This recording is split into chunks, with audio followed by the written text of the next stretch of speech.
ಒಬ್ಬ ಸಾಮಾನ್ಯ ಯೋಧ. ಆ ಯೋಧನಿಗೆ ಎಷ್ಟೊಂದು ಶಕ್ತಿ ಇರುತ್ತೆ ಅಂದ್ರೆ ಅವನ ಮುಂದೆ 1000 ಜನ ಬಂದು ನಿಂತ್ಕೊಂಡ್ರೆ ಕೂಡ ಆ 1000 ಜನಕ್ಕೂ ಭೂತವನ್ನ ಬಿಡಿಸುವಷ್ಟು ಪವರ್ ಅನ್ನ ಹೊಂದಿರ್ತಾ ಇದ್ದಾನೆ. ಆದ್ರೆ ಅವನ ಚಿಕ್ಕ ವಯಸ್ಸಿನಲ್ಲಿ ನಡೆದಿರ್ತಾರೋ ಒಂದು ಘಟನೆಯ ಕಾರಣದಿಂದಾಗಿ ಅವನು ನಿದ್ರೆಯನ್ನ ಮಾಡಿ ಎದ್ರೆ ಸ್ವಯಂ ಅವನು ಯಾರು ಅನ್ನೋದನ್ನೇ ಮರ್ತೋಗಿ ಬಿಡ್ತಾನೆ. ಬಟ್ ಆದ್ರೆ ಇದೇ ಟೈಮಿಗೆ ಸರಿಯಾಗಿ ಎದುರಾಳಿ ದೇಶದವರು ದಾಳಿಯನ್ನ ಮಾಡ್ಬಿಡ್ತಾರೆ. ಆಗ ನಮ್ಮ ಶಕ್ತಿಶಾಲಿ ಯೋಧ ಎದುರಿಸೋ ಕಷ್ಟಗಳು ಸವಾಲುಗಳನ್ನ ನಮ್ಮ ಕೈಯಲ್ಲಂತೂ ನಂಬೋದಿಕ್ಕೆ ಸಾಧ್ಯನೇ ಇಲ್ಲ. ಅಂಡ್ ಇವತ್ತು ನಾವು ಅಂತದ್ದೇ ಅದ್ಭುತವಾದ ಸ್ಟೋರಿ ಆಗಿರೋ ಫ್ಯೂರಿಯಸ್ ಅನ್ನುವ ಒಂದು ಮೂವಿಯನ್ನೇ ನೋಡೋದಿಕ್ಕೆ ಹೋಗ್ತಾ ಇದೀವಿ.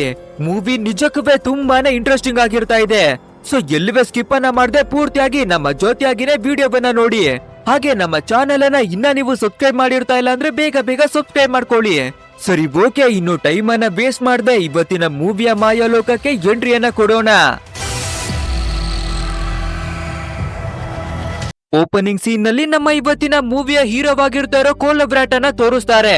ಆಕ್ಚುಲಿ ರಾತಮೀರ್ ಅನ್ನುವ ಒಬ್ಬ ವ್ಯಕ್ತಿ ಅವನು ಒಂದು ಟೀಮ್ ನ ಜೊತೆಯಾಗಿ ಭೇಟಿಯನ್ನ ಆಡೋದಿಕ್ಕೆ ತನ್ನ ಮಗಳನ್ನುವೇ ಕರ್ಕೊಂಡು ನಮ್ಮ ಕೋಲಬ್ರಾಟ್ ಅನ್ನುವೇ ಕರ್ಕೊಂಡು ಬಂದಿರ್ತಾ ಇದ್ದಾನೆ. ಹಾಗೆ ಆ ರಾತಮೀರ್ ಅವನ ಮಗಳ ಹೆಸರು ಬಂದು ನಾಸ್ತಿಯಾ. ಆಕ್ಚುಲಿ ರಾತಮೀರ್ ಒಬ್ಬ ಯೋಧ ಆಗಿರ್ತಾ ಇರೋದ್ರಿಂದ ಅದನ್ನ ನೋಡಿರ್ತಾ ಇರೋ ನಮ್ಮ ಹೀರೋವಿಗೆ ನಾವು ಕೂಡ ಒಬ್ಬ ದೊಡ್ಡ ಯೋಧ ಆಗ್ಬೇಕು, ನಿಮ್ಮ ಜೊತೆಯಾಗಿ ನಾನುವೇ ಬರ್ತೀನಿ ಅನ್ನೋದಾಗಿ 2 ಕೋಲುಗಳನ್ನ ತಗೊಂಡು ನನಗೂ ಕೂಡ ಕತ್ತಿ ವರಸೆ ಬರುತ್ತೆ ನೋಡಿ ಅನ್ನೋದಾಗಿ ತೋರಿಸ್ತಾನೆ. ಬಟ್ ಆದ್ರೆ ಕಾಲನ್ನ ಎಡವಿ ಒಂದು ಸಿಚುವೇಶನ್ ಅಲ್ಲಿ ಕೆಳಗಡೆಗೆ ಬೀಳ್ಬೇಕಾದ್ರೆ ಅದನ್ನ ನೋಡುವ ರಾತಮೀರು, ಲೋ ತಮ್ಮ ನೀನು ಇನ್ನವೇ ಚಿಕ್ಕವನು ಕಣೋ, ಸೈನ್ಯಕ್ಕೆ ಬರುವಷ್ಟು ದೊಡ್ಡವನಾಗಿರ್ತಾ ಇಲ್ಲ ಅನ್ನೋದಾಗಿ ಹೇಳ್ತಾನೆ. ಅಂಡ್ ಇದೇ ರೀತಿಯಾಗಿ ಇರ್ತಾ ಇರ್ಬೇಕಾದ್ರೆ ಮಂಗೋಲ್ ಜನಾಂಗದವರು ಇವರ ಮೇಲೆ ದಾಳಿಯನ್ನ ಮಾಡಿ ಬಿಡ್ತಾರೆ. ಹಾಗೆ ನಮ್ಮ ನಾಸ್ತಿ ಅವಳ ಕುತ್ತಿಗೆ ಮೇಲುವೆ ಕೂಡ ಒಂದು ಸ್ಕ್ರಾಚ್ ಅನ್ನವೇ ಮಾಡಿ ಬಿಡ್ತಾರೆ. ಅದನ್ನ ನೋಡುವ ನಮ್ಮ ಕೋಲಬ್ರಾಟ್ ಈ ವಿಷಯವನ್ನ ನಮ್ಮ ಜನಾಂಗದವರಿಗೆ ತಿಳಿಸೋನೋದಾಗಿ ವಾಪಸ್ ಕಳುಹಿಸಿಕೊಡ್ತಾನೆ.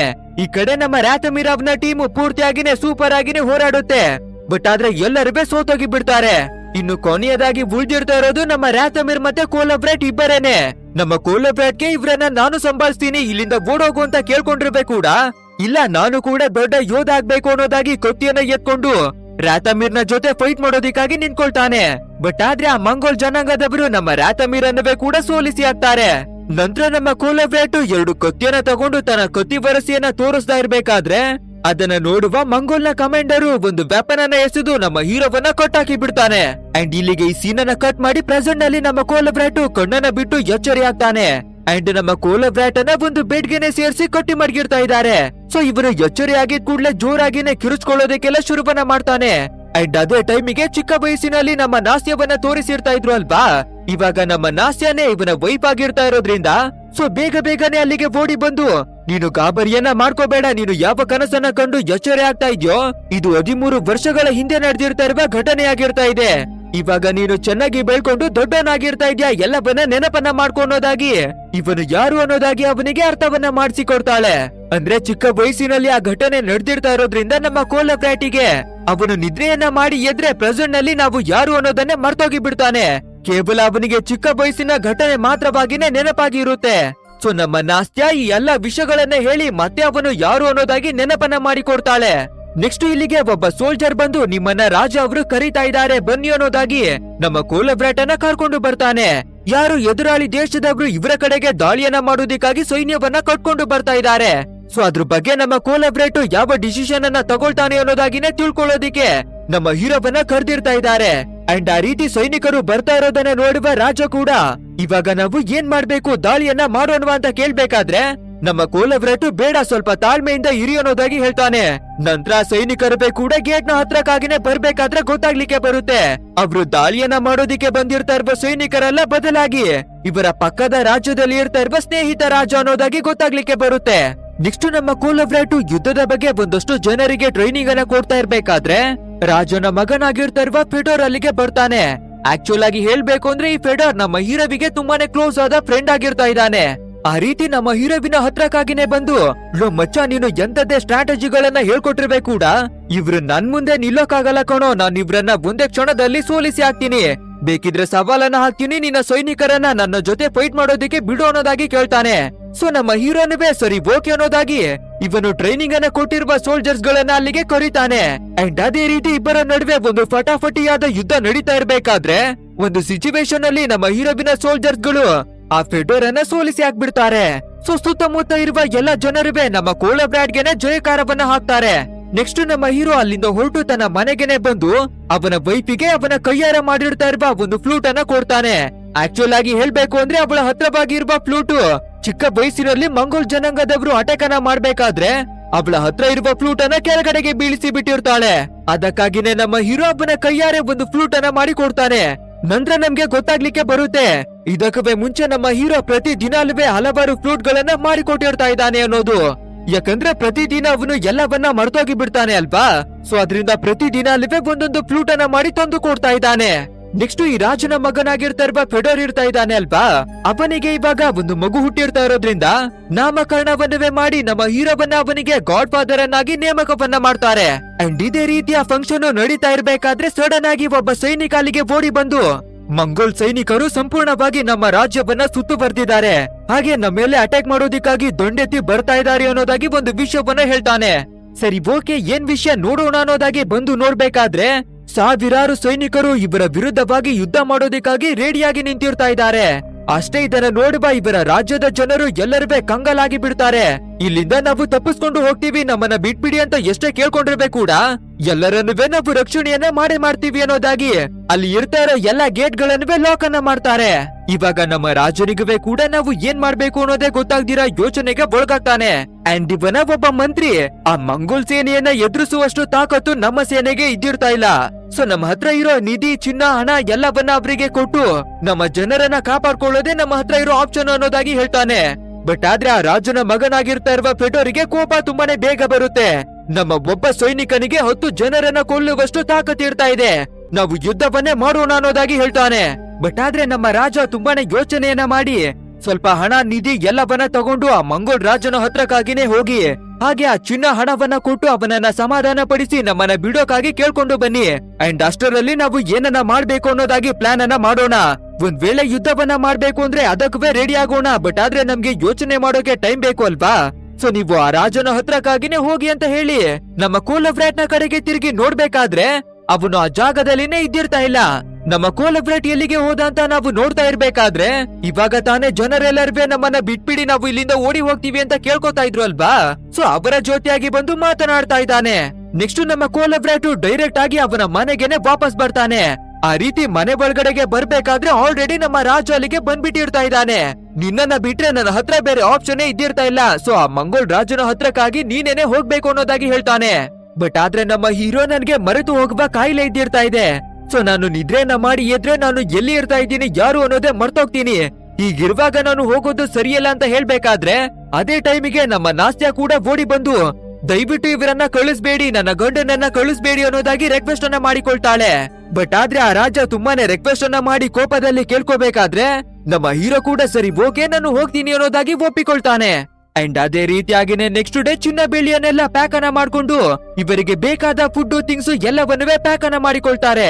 ಅಂಡ್ ನಮ್ಮ ಕೋಲಬ್ರಾಟ್ ನ ಜೊತೆ ಫೆಡೋರ್ ಮತ್ತೆ ಜಿಂಕ್ಚರ್ ಅನ್ನುವ ಇನ್ನಷ್ಟು ಬೇರೆ ಬೇರೆ ಸೋಲ್ಜರ್ಸ್ ಗಳಿಗೆ ಕೂಡ ಹೊರಡ್ತಾರೆ. ನಂತರ ನಮ್ಮ ನಾಸ್ತ್ಯ ಇವನು ಯಾವಾಗೆಲ್ಲ ನಿದ್ರೆಯನ್ನ ಮಾಡಿ ಎಚ್ಚರಿ ಆಗ್ತಾನೋ ಅವನಿಗೆ ಎಲ್ಲಾ ವಿಷಯಗಳನ್ನ ನೆನಪನ್ನ ಮಾಡೋದಿಕ್ಕಾಗಿ ಲ್ಯಾಡಾ ಅನ್ನುವ ಒಂದು ಹುಡುಗಿಯನ್ನುವೇ ಕೂಡ ಕಳುಹಿಸಿಕೊಡ್ತಾಳೆ. ನೆಕ್ಸ್ಟ್ ನಮ್ಮ ನಾಸ್ತ್ಯ ನಮ್ಮ ಹೀರೋದಿಗೆ ಒಂದು ಪಪ್ಪಿಯನ್ನ ಕೊಟ್ಟು ಇಬ್ಬರುವೆ ಗುಡ್ ಬೈ ಅನ್ನ ಹೇಳಿಕೊಳ್ತಾರೆ. ನಂತರ ನಮ್ಮ ಪೂರ್ತಿಯಾದ ಟೀಮು ಟ್ರಾವೆಲ್ ಅನ್ನ ಮಾಡಿ ಕೊನೆಗುವೆ ಆ ಮಂಗೋಲ್ ಜನಾಂಗದ ರಾಜನ ಹತ್ರಕ್ಕಾಗಿನೇ ಬಂದು ತಲುಪ್ತಾರೆ. ಅಂಡ್ ಆ ರಾಜನಿಗೆ ನಮ್ಮ ಪೂರ್ತಿಯಾದ ಟೀಮು ತಲೆಯನ್ನ ಬಾಗಿ ಗ್ರೀಟಿಂಗ್ ಅನ್ನ ಮಾಡಿ ನಾವು ನಿಮಗಾಗಿ ನಮ್ಮ ಹತ್ರ ಇರ್ತಾ ಇರುವ ಚಿನ್ನ ಬೆಳ್ಳಿಯನ್ನೆಲ್ಲ ತಂದಿರ್ತಾ ಇದೀವಿ, ಇದನ್ನ ನಿಮಗೆ ಉಡುಗೊರೆಯ ರೂಪದಲ್ಲಿ ಕೊಡ್ತಾ ಇದೀವಿ. ಹಾಗೆ ನಮ್ಮ ರಾಜ್ಯದಿಂದ ನಿಮ್ಗೆ ಏನು ಬೇಕಾಗಿರ್ತಾ ಇದೆ, ಏನಕ್ಕೆ ನಮ್ಮ ಮೇಲೆ ಯುದ್ಧವನ್ನ ಸಾರಿ ಬಂದಿರ್ತಾ ಇದ್ದೀರಾ ಅಂತ ಕೇಳ್ಬೇಕಾದ್ರೆ ಅದಕ್ಕೆ ಆ ಮಂಗೋಲ್ನ ರಾಜ ನಾನು ಈ ಸಂಪೂರ್ಣ ಭಾಗವನ್ನ ನನ್ನ ವಶಕ್ಕೆ ಪಡ್ಕೊಳ್ಬೇಕು, ಎಲ್ಲರನ್ನುವೇ ಸೋಲಿಸಿ ನಾನು ಆಳ್ವಿಕೆಯನ್ನ ಮಾಡ್ಬೇಕು. ಬಟ್ ಆದ್ರೆ ಯಾರು ನನ್ನ ಮುಂದೆ ಮಂಡಿಯನ್ನ ಊರಿ ಸೋಲನ್ನ ಒಪ್ಪಿಕೊಳ್ತಾರೋ ಅವರಿಗೆ ಗೌರವವನ್ನ ಕೊಟ್ಟು ಅವರ ರಾಜ್ಯಕ್ಕೆ ಏನನ್ನವೇ ಮಾಡದೆ ಬಿಟ್ಟು ಬಿಡ್ತೀನಿ ಅನ್ನೋದಾಗಿ ಹೇಳ್ತಾನೆ. ಬಟ್ ಆದ್ರೆ ನಮ್ಮ ಫೆಡೋರ್ಗೆ ಕೋಪ ತುಂಬಾನೇ ಬೇಗ ಬರುತ್ತೆ ಅಲ್ವಾ. ಅಷ್ಟೇ ಇವಾಗ ಈ ಮಾತನ್ನ ಕೇಳುವ ನಮ್ಮ ಫೆಡೋರು ನಾವು ಕೂಡ ಅಷ್ಟೇ, ನೀವು ನಮ್ಮ ಮುಂದೆ ಮಂಡಿ ಊರಿ ಕೂರೋದನ್ನ ನಾವು ಬಯಸ್ತೀವಿ ಅನ್ನೋದಾಗಿ ಹೇಳಿಬಿಡ್ತಾನೆ. ಅಷ್ಟೇ ಇದನ್ನ ಕೇಳುವ ಮಂಗೋಲ್ ರಾಜ ತುಂಬಾನೇ ಕೋಪವನ್ನ ಮಾಡ್ಕೊಂಡು ನಿಮ್ಗೇನನ್ಸುತ್ತೆ ನಾವು ನಿಮ್ಮ ಮುಂದೆ ಮಂಡಿಯನ್ನ ಊರಿ ಕೂರ್ತೀವಿ ಅಂತಾನ ಅನ್ನೋದಾಗಿ ಕೇಳ್ಬೇಕಾದ್ರೆ ಸಿಚುವೇಶನ್ ಅನ್ನ ಹ್ಯಾಂಡಲ್ ಮಾಡೋದಕ್ಕಾಗಿ ನಮ್ಮ ಹೀರೋ ಎದ್ದು ನಿಂತು ಅಬ್ಬಬ್ಬ ಅಂದ್ರೆ ನೀವು ಏನ್ ಮಾಡ್ತೀರಾ, ನಮ್ಮ ರಾಜ್ಯದ ಮೇಲೆ ದಾಳಿಯನ್ನ ಮಾಡಿ ಎಲ್ಲವನ್ನ ಧ್ವಂಸವನ್ನ ಮಾಡಿ ಹಾಕ್ತೀರಾ ಅಲ್ವಾ. ಆದ್ರೆ ನಾವು ಕೂಡ ಸೋಲನ್ನ ಒಪ್ಪೋದೇ ಇಲ್ಲ, ಖಂಡಿತ ನಮ್ಮ ಜನಾಂಗಕ್ಕಾಗಿ ನಮ್ಮ ರಾಜ್ಯಕ್ಕಾಗಿ ನಾವು ಕೂಡ ಹೋರಾಡ್ತೀವಿ ಅನ್ನೋದಾಗಿ ಹೇಳ್ತಾನೆ. ಇದನ್ನ ಕೇಳುವ ಮಂಗೋಲ್ನ ರಾಜ ನಮ್ಮ ಹೀರೋವನ್ನ ಕರೆದು ನಮ್ಮ ಹೀರೋವಿಗೆ ಒಂದು ಮೆಡಲ್ ಅನ್ನ ಕೊಡ್ತಾನೆ. ಆಕ್ಚುಲ್ ಆಗಿ ಅದನ್ನ ಹ್ಯುಮಿನಿಟಿ ಚಾರ್ಟ್ ಅಂತ ಕರೀತಾರೆ. ಅದು ಯಾರ ಹತ್ರವಾಗಿ ಇರುತ್ತೋ ಅವರ ಮೇಲೆ ಯಾವುದೇ ಸೈನಿಕರು ಯಾವುದೇ ರೀತಿಯ ದಾಳಿಯನ್ನುವೇ ಮಾಡೋದಿಲ್ಲ, ಏನುವೇ ಮಾಡೋದಿಲ್ಲ. ಹಾಗೆ ಅದನ್ನ ಯಾವ ರಾಜನಿಗೆ, ಯಾವ ಸೈನಿಕನಿಗೆ, ಯಾವ ಜನರಿಗೆ ತೋರಿಸಿದ್ರೆ ಕೂಡ ಫ್ರೀಯಾಗಿ ಕುದುರೆ, ಬಟ್ಟೆ, ಫುಡ್ ಎಲ್ಲವನ್ನುವೇ ಕೊಡ್ತಾರೆ. ಇಷ್ಟೊಂದು ಪವರ್ ಇರ್ತಾ ಇದೆ ಆ ಹ್ಯುಮಿನಿಟಿ ಚಾರ್ಟ್ ನಲ್ಲಿ. ನನ್ ಮುಂದೆ ಸವಾಲನ್ನ ಹಾಕಿರ್ತಾ ಇದ್ದೀರಾ ಅಲ್ವಾ? ತಗೋ, ನಿನ್ಗೆ ಒಂದು ಸ್ಪೆಷಲ್ ಪವರ್ ಅನ್ನುವೇ ಕೊಡ್ತೀನಿ. ಅದು ಹೇಗೆ ನಿನ್ನ ಸಾಮ್ರಾಜ್ಯವನ್ನ ನೀನು ಕಾಪಾಡ್ಕೊಳ್ತೀಯ ನಾನುವೇ ನೋಡ್ತೀನಿ ಅನ್ನೋದಾಗಿ ನಮ್ಮ ಹೀರೋವಿಗೆ ಆ ಪವರ್ ಇರುವ ಮೆಡಲ್ ಅನ್ನ ಕೊಡ್ತಾನೆ ಆ ರಾಜ. ಇವರು ಎನಿಮೀಸ್ ಗಳಾಗಿರ್ತಾ ಇದ್ರೆ ಕೂಡ ಅತಿಥಿ ಸತ್ಕಾರ ಅನ್ನೋದು ತುಂಬಾನೇ ಸೂಪರ್ ಆಗಿರ್ತಾ ಇದೆ ಗಾಯ್ಸ್. ನಮ್ಮ ಟೀಮ್ಗೆ ಒಳ್ಳೆ ಒಳ್ಳೆ ಫುಡ್ ಅನ್ನ ಕೊಡೋದು, ಡ್ಯಾನ್ಸಿಂಗ್ ಶೋಸ್ ಗಳನ್ನೆಲ್ಲ ಮಾಡೋದು ಎಲ್ಲವನ್ನೂ ಸೂಪರ್ ಆಗಿನೇ ಮಾಡ್ತಾರೆ. ಅಂಡ್ ನಮ್ಮ ಟೀಮು ಯಾವ ಟೇಬಲ್ ನ ಮುಂದಗಡೆ ಕುಳಿತುಕೊಂಡು ಎಲ್ಲವನ್ನ ತಿಂತಾ ಇತ್ತೋ ಅದೇ ಟೇಬಲ್ ನ ಕೆಳಗಡೆ ತುಂಬಾ ಜನರನ್ನ ಬಂಧಿಸಿ ಮಡಗಿರ್ತಾ ಇದ್ದಾರೆ. ಅಂಡ್ ಅದ್ರಲ್ಲಿ ನಮ್ಮ ನಾಸ್ತಿ ಅವಳ ಫಾದರ್ ರಾತಮೀರ್ ಇರ್ತಾ ಇದ್ರು ಅಲ್ವಾ? ಓಪನಿಂಗ್ ಸೀನ್ ನಲ್ಲೇ ಅವರನ್ನ ಸೋಲಿಸಿ ಬಂಧಿಸಿರ್ತಾ ಇದ್ರು ಅಲ್ವಾ? ಸೊ ಇವಾಗ ಅವರನ್ನ ತಂದು ಈ ರೀತಿ ಟಾರ್ಚರ್ ಅನ್ನ ಕೊಟ್ಟು ಬಚ್ಚಿ ಮಡಗಿರ್ತಾ ಇದ್ದಾರೆ. ಬಟ್ ಆದ್ರೆ ಈ ವಿಷಯ ನಮ್ಮ ಟೀಮ್ ನವರಿಗೆ ಗೊತ್ತಾಗ್ಲಿಕ್ಕೆ ಬಂದ್ಬಿಡುತ್ತೆ. ಇದನ್ನ ತಿಳ್ಕೊಳ್ಳುವ ಮಂಗೋಲಿಯನ್ ಸೈನಿಕರು ಎರ್ರ ಬಿರಿಯಾಗಿ ನಮ್ಮ ಟೀಮ್ ನ ಮೇಲೆ ದಾಳಿಯನ್ನ ಮಾಡಿ ಬಿಡ್ತಾರೆ. ಅಷ್ಟೇ, ಇವಾಗ ಎಲ್ಲರೂ ಸೇರ್ಕೊಂಡು ಒಂದು ಮಾಸಾದ ಫೈಟ್ ಅನ್ನ ಶುರುವನ್ನ ಮಾಡಿಕೊಳ್ತಾರೆ. ಬಟ್ ಆದ್ರೆ ನಮ್ಮ ಟೀಮ್ ನವರು ತುಂಬಾನೇ ಕಡಿಮೆ ಜನ ಇರ್ತಾ ಇರೋದ್ರಿಂದ ಆ ಟೆಂಟ್ ಅನ್ನ ಹೊರಿದು ಹಾಕಿ ಅದರಿಂದ ಎಸ್ಕೇಪ್ ಆಗೋದಿಕ್ಕಾಗಿನೇ ನೋಡ್ತಾರೆ. ಸರಿ, ಓಕೆ, ಇಲ್ಲಿಂದ ಎಸ್ಕೇಪ್ ಆಗೋಣ ಅನ್ನೋದಾಗಿನೇ ಬರ್ತಾ ಇರ್ಬೇಕಾದ್ರೆ ನಮ್ಮ ಫೆಡರ್ಗೆ ಒಂದು ಬಾಣ ಬಂದು ಚುಚ್ಕೊಂಡು ಬಿಡುತ್ತೆ. ಸೊ ನಮ್ಮ ಫೆಡೋರು ನಮ್ಮ ಹೀರೋವಿಗೆ ನಮ್ಮವ್ರು ಬದುಕ್ಬೇಕು ಅಂದ್ರೆ ಯಾರಾದ್ರೂ ಒಬ್ರು ಇವರನ್ನ ಎದುರಿಸಲೇಬೇಕು. ಸೊ ಎಲ್ಲರನ್ನವೇ ಕರ್ಕೊಂಡು ಇಲ್ಲಿಂದ ಸೇಫ್ ಆಗಿನೇ ಹೋಗು, ಇವರನ್ನ ನಾನು ನೋಡ್ಕೊಳ್ತೀನಿ ಅನ್ನೋದಾಗಿ ನಮ್ಮ ಹೀರೋವಿಗೆ ಕೊನೆಯದಾಗಿ ವಿದಾಯವನ್ನ ಹೇಳ್ತಾನೆ. ನಂತರ ವಾಪಸ್ ಬಂದು ಆ ಮಂಗೋಲಿಯನ್ ಸೈನಿಕರ ವಿರುದ್ಧವಾಗಿ ಸೂಪರ್ ಆಗಿನೇ ಫೈಟ್ ಅನ್ನ ಮಾಡ್ತಾನೆ. ಬಟ್ ಆದ್ರೆ ಒಂದು ಸಿಚುವೇಶನ್ ಅಲ್ಲಿ ವೀರ ಮರಣವನ್ನ ಹೊಂದುತ್ತಾನೆ. ಇಲ್ಲಿಗೆ ಈ ಸೀನ್ ಅನ್ನ ಕಟ್ ಮಾಡಿ ನಮ್ಮ ಟೀಮ್ ಅವರು ಅಲ್ಲಿಂದ ತಪ್ಪಿಸ್ಕೊಂಡು ಬರ್ತಾ ಇದ್ರು ಅಲ್ವಾ? ಅದು ಬೇರೆ ಹಿಮ ಪ್ರದೇಶ ಆಗಿರೋದ್ರಿಂದ ತುಂಬಾನೇ ಜೋರಾಗಿ ಗಾಳಿ ಎಲ್ಲ ಬೀಸ್ತಾ ಇದೆ, ಹಿಮವೆಲ್ಲ ಬೀಳ್ತಾ ಇದೆ. ಅಂಡ್ ಅದೇ ರೀತಿಯಾಗಿ ಬರ್ಬೇಕಾದ್ರೆ ನಮ್ಮ ಹೀರೋ ರಾತಮೀರ್ಗೆ ನಾನು ನಿಮ್ಮ ಮಗಳಾಗಿರ್ತಾ ಇರುವ ನಾಸ್ತಿ ಅವಳನ್ನ ಮದುವೆ ಆಗಿರ್ತಾ ಇದ್ದೀನಿ, ಹಾಗೆ ನಮ್ಗೆ ಪುಟ್ಟ ಪುಟ್ಟ 2 ಮಕ್ಕಳುವೇ ಇರ್ತಾ ಇದೆಯೋ ಅನ್ನೋದಾಗಿ ಎಲ್ಲ ವಿಷಯಗಳನ್ನ ಹೇಳಿಕೊಳ್ತಾನೆ. ಅಂಡ್ ಇದೇ ರೀತಿಯಾಗಿ ಮಾತಾಡ್ತಾ ಇರ್ಬೇಕಾದ್ರೆ ಅದೇ ಟೈಮಿಗೆ ಸರಿಯಾಗಿ ಅಲ್ಲಿಗೆ ಒಂದು ದೈತ್ಯಾಕಾರದ ದೊಡ್ಡ ಕರಡಿ ಅಲ್ಲಿಗೆ ಬರುತ್ತೆ. ಅಷ್ಟೇ, ಇದನ್ನ ನೋಡುವ ನಮ್ಮ ಪೂರ್ತಿಯಾದ ಟೀಮು ಗಾಬರಿಗೆ ಒಳಗಾಗ್ತಾರೆ. ಬಟ್ ಆದ್ರೆ ಏನುವೇ ತೊಂದ್ರೆ ಇಲ್ಲ, ದೊಡ್ಡದಾದ ಕರಡಿಯ ಜೊತೆಯಾಗಿ ನ್ಯಾಸ್ಟೋರ್ ಅನ್ನುವ ವ್ಯಕ್ತಿ ಕೂಡ ಬಂದಿರ್ತಾ ಇದ್ದಾನೆ. ಆಕ್ಚುಲ್ ಆಗಿ ಆ ನ್ಯಾಸ್ಟೋರ್ ಅನ್ನುವ ವ್ಯಕ್ತಿನೇ ಆ ಕರಡಿಯನ್ನ ಸಾಕಿ ಬಂದಿರ್ತಾ ಇದ್ದಾನೆ. ಸೊ ನೀವ್ಯಾರುವೇ ಭಯವನ್ನ ಪಟ್ಕೊಳ್ಬೇಡಿ, ನನ್ನ ಈ ಕರಡಿ ರಷ್ಯನ್ ಜನಾಂಗದ ಮೇಲೆ ದಾಳಿಯನ್ನ ಮಾಡೋದಿಲ್ಲ ಅನ್ನೋದಾಗಿ ಹೇಳ್ತಾನೆ. ನೆಕ್ಸ್ಟ್ ಇಲ್ಲಿಗೆ ಈ ಸೀನ್ ಅನ್ನ ಕಟ್ ಮಾಡಿ ತೋರಿಸ್ಬೇಕಾದ್ರೆ ನಮ್ಮ ಪೂರ್ತಿಯಾದ ಟೀಮು ಒಂದು ಗುಹೆಯ ಒಳಗಡೆ ಬಂದು ರೆಸ್ಟ್ ಅನ್ನ ಮಾಡೋದಿಕ್ಕಾಗಿ ಎಲ್ಲರೂ ಮಲ್ಗಿರ್ತಾ ಇದ್ದಾರೆ. ಬಟ್ ಆದ್ರೆ ನಮ್ಮ ಹೀರೋವಾಗಿರ್ತಾ ಇರುವ ಕೋಲಬ್ರಾಟ್ ಮಾತ್ರ ಮಲಗಿ ನಿದ್ರೆಯನ್ನ ಮಾಡ್ತಾ ಇಲ್ಲ. ಒಂದ್ ವೇಳೆ ನಾವು ಮಲಗಿ ನಿದ್ರೆಯನ್ನ ಮಾಡಿದ್ರೆ ಎಲ್ಲವನ್ನ ಮರ್ತೋಗಿ ಬಿಡ್ತೀವಿ, ಆ ರೀತಿ ಆಗ್ಬಾರ್ದು ಅನ್ನೋದಾಗಿನೇ ಎಚ್ಚರಿಯಾಗಿ ಕುಳಿತಿರ್ತಾ ಇದ್ದಾನೆ. ಅಂಡ್ ಇದನ್ನ ನೋಡುವ ನ್ಯಾಸ್ಟೋರ್ ಕೂಡ ನೀನು ಯಾಕೆ ಮಲ್ಗಿಲ್ಲ ಅನ್ನೋದಾಗಿ ಕೇಳ್ಕೋಬೇಕಾದ್ರೆ ನನ್ಗೆ ಈ ರೀತಿಯಾದ ಒಂದು ಪ್ರಾಬ್ಲಮ್ ಇದ್ದಿರ್ತಾ ಇದೆ, ನಿಮ್ ಹತ್ರ ಯಾವ್ದಾದ್ರು ಗಿಡಮೂಲಿಕೆ ಅಥವಾ ಟ್ಯಾಬ್ಲೆಟ್ ಏನಾದ್ರೂ ಇರ್ತಾ ಇದ್ಯಾ, ನಿದ್ರೆನೆ ಬರ್ದೇ ಇರುವಂತದ್ದು ಅನ್ನೋದಾಗಿ ಕೇಳ್ಕೋಬೇಕಾದ್ರೆ ಅದಕ್ಕೆ ನ್ಯಾಸ್ಟೋರು ದೇವರು ನಿನಗೆ ವರವನ್ನ ಕೊಟ್ಟಿರ್ತಾ ಇದ್ದಾನೆ, ನೀನು ಒಮ್ಮೆ ಮಲಗಿ ಎಚ್ಚರಿಯಾದ್ರೆ ಎಲ್ಲವನ್ನ ಮರ್ತೋಗ್ತೀಯಾ, ಅಂದ್ರೆ ನಿನ್ನ ಹಿಂದಿನ ಜೀವನದ ಯಾವುದೇ ಕಹಿ ಘಟನೆಗಳು ನಿನಗೆ ನೆನ್ಪೇ ಇರೋದಿಲ್ಲ, ಪ್ರತಿ ದಿನವೇ ನಿನ್ಗೆ ಹೊಸದಾದ ಲೈಫ್ ಆಗಿರುತ್ತೆ, ಎಂಜಾಯ್ ಅನ್ನ ಮಾಡು ಅನ್ನೋದಾಗಿ ಹೇಳ್ತಾನೆ. ನೆಕ್ಸ್ಟ್ ಡೇ ಮಾರ್ನಿಂಗು ನಮ್ಮ ಪೂರ್ತಿಯಾದ ಟೀಮು ಎಲ್ಲರೂ ಸೇರ್ಕೊಂಡು ವಾಪಸ್ಸು ಅವರ ರಾಜ್ಯದ ಕಡೆಗೆ ಬರ್ತಾ ಇದ್ರು ಅಲ್ವಾ? ಸೊ ಫೈನಲಿ ಅವರ ರಾಜ್ಯಕ್ಕೆ ಹಿಂತಿರುಗಿ ಬರ್ತಾರೆ. ಆ ರೀತಿ ಬಂದು ನೋಡ್ಬೇಕಾದ್ರೆ ಮಂಗೋಲ್ನ ಜನಾಂಗದವರು ಪೂರ್ತಿಯಾಗಿ ಇವರ ರಾಜ್ಯದ ಮೇಲೆ ಅಟ್ಯಾಕ್ ಅನ್ನ ಮಾಡಿ ಎಲ್ಲವನ್ನ ಧ್ವಂಸವನ್ನ ಮಾಡಿ ಹಾಕ್ಬಿಟ್ಟಿದ್ದಾರೆ. ಅಂಡ್ ಇವಾಗ ನಿನ್ನೆ ರಾತ್ರಿ ಆ ಮಂಗೋಲಿಯನ್ಸ್ ಗಳು ಯಾವ ರೀತಿ ಅಟ್ಯಾಕ್ ಅನ್ನ ಮಾಡಿದ್ರು, ಏನೆಲ್ಲ ಮಾಡಿರ್ತಾ ಇದ್ದಾರೆ ಅನ್ನೋದಾಗಿ ತೋರಿಸ್ತಾರೆ. ಮೊದಲನೇದಾಗಿ ಬೆಂಕಿಯ ಗುಂಡೆಗಳನ್ನ ಎಸೆದು ಸಂಪೂರ್ಣ ರಾಜ್ಯವನ್ನ ಧ್ವಂಸವನ್ನ ಮಾಡಿ ಹಾಕಿದ್ದಾರೆ. ನಂತರ ಇವರು ಸುರಕ್ಷತೆಗಾಗಿ ಕಟ್ಟಿ ಮಡಗಿರ್ತಾ ಇರುವ ದೊಡ್ಡ ದೊಡ್ಡ ಗೇಟ್ ಗಳನ್ನ ಒಡೆದು ಒಳಗಡೆಗೆ ಬಂದಿರ್ತಾ ಇದ್ದಾರೆ. ಹಾಗೆ ನಮ್ಮ ರಾಜನನ್ನುವೇ ಕೂಡ ಹಗ್ಗದಿಂದ ಕಟ್ಟಾಕಿ ಬಾಣಗಳನ್ನುವೇ ಬಿಟ್ಟು ಅವನ ಕಥೆಯನ್ನುವೇ ಮುಗಿಸಿರ್ತಾ ಇದ್ದಾರೆ. ಇದನ್ನ ತಡೆಯೋದಿಕ್ಕೆ ಅವನ ಮಗಳು ಬಂದಿರ್ತಾ ಇದ್ರೆ ಅವಳ ಕಥೆಯನ್ನುವೇ ಕೂಡ ಮುಗಿಸಿ ಹಾಕಿರ್ತಾ ಇದ್ದಾರೆ. ನಮ್ಮ ಫೆಡೋರ್ಗೆ ಒಂದು ಚಿಕ್ಕ ಮಗು ಹುಟ್ಟಿರ್ತಾ ಇತ್ತು ಅಲ್ವಾ? ಸೊ ನಮ್ಮ ಕ್ವೀನು ಆ ಮಗುವನ್ನ ಕಾಪಾಡ್ಕೊಳ್ಳೋಣ ಅಂತ ಅಲ್ಲಿಂದ ಓಡಿ ಹೋಗೋದಿಕ್ಕೆ ನೋಡ್ಬೇಕಾದ್ರೆ ಆ ಮಗುವಿನ ಜೊತೆ ನಮ್ಮ ಕ್ವೀನ್ ಅವಳ ಕಥೆಯನ್ನುವೇ ಕೂಡ ಮುಗಿಸಿ ಹಾಕ್ಬಿಟ್ಟಿರ್ತಾ ಇದ್ದಾರೆ ಈ ಮಂಗೋಲಿಯನ್ಸ್. ಅಷ್ಟೇ, ಇದನ್ನ ನೋಡುವ ನಮ್ಮ ಪೂರ್ತಿಯಾದ ಟೀಮು ತುಂಬಾನೇ ಬೇಜಾರಿಗೆ ಒಳಗಾಗುತ್ತೆ. ನಮ್ಮ ಹೀರೋ ಕೂಡ ಅವರ ಮನೆಯ ಮುಂದಗಡೆಗೆನೆ ಬಂದು ನಿಂತ್ಕೊಳ್ತಾನೆ. ಹಾಗೆ ಇವನು ನಮ್ಮ ನಾಸ್ತಿಗೋಸ್ಕರ ಫ್ಲೂಟ್ ಗಳನ್ನ ಮಾಡಿ ಕೊಡ್ತಾ ಇದ್ದ ಅಲ್ವಾ? ಅದ್ರಲ್ಲಿ ಒಂದು ಫ್ಲೂಟ್ ಬಿದ್ದಿರೋದನ್ನ ಎತ್ಕೊಂಡು ನೋಡ್ಬೇಕಾದ್ರೆ ತನ್ನ ಮಕ್ಕಳು ಮತ್ತೆ ನಾಸ್ತಿ ಅವಳನ್ನ ನೆನಪನ್ನ ಮಾಡ್ಕೊಂಡು ತುಂಬಾನೇ ನೋವಿಗೆ ಒಳಗಾಗ್ತಾನೆ. ನಂತರ ಇಲ್ಲಿ ಆಗಿರ್ತಾ ಇರೋ ಧ್ವಂಸದಿಂದ ನಮ್ಮ ಪೂರ್ತಿಯಾದ ಟೀಮು ತುಂಬಾನೇ ಕೋಪಕ್ಕೆ ಒಳಗಾಗ್ತಾರೆ. ಹಾಗೆ ಇಲ್ಲಿ ಬಿದ್ದಿರ್ತಾ ಇರುವ ಒಂದು ದೊಡ್ಡದಾದ ಗಂಟೆಯನ್ನ ಮತ್ತೆ ಎಲ್ಲರೂ ಎಳೆದು ಕಟ್ಟಿ ನಿಲ್ಲಿಸ್ತಾರೆ. ನಂತರ ನಮ್ಮ ಹೀರೋ ಆ ಗಂಟೆಯನ್ನ ಬಾರಿಸಿ ಯಾರೆಲ್ಲ ಬದುಕಿರ್ತಾ ಇದ್ದಾರೋ ಅವರನ್ನ ಸೇಫ್ ಆಗಿನೇ ಕರ್ಕೊಂಡು ಬನ್ನಿ, ರಕ್ಷಣೆಯನ್ನ ಮಾಡಿ ಅನ್ನೋದಾಗಿ ಒಂದು ಆರ್ಡರ್ ಅನ್ನ ಕೊಡ್ತಾನೆ. ಅಂಡ್ ಅದೇ ರೀತಿಯಾಗಿನೇ ಬಚ್ಚಿಟ್ಕೊಂಡು ಬದುಕುಳಿದಿರ್ತಾರೋ ಎಲ್ಲಾ ಜನರು ಅದೇ ಜಾಗಕ್ಕೆ ಬಂದು ನಿಲ್ತಾರೆ.